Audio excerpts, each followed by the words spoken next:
So the master ESP32 connects to the receiver ESP32 via Bluetooth using its MAC address. On the master, you type an angle value 0 to 180 in the serial monitor and it sends the number over Bluetooth. So, the receiver ESP32 gets the number, converts it to an angle, and moves the servo motor accordingly. Both ESP32 print message on their serial monitors to confirm sending and receiving.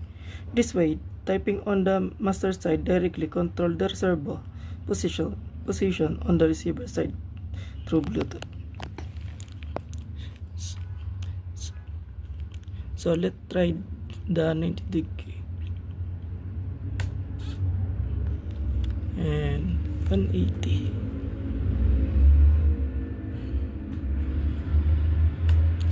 And if you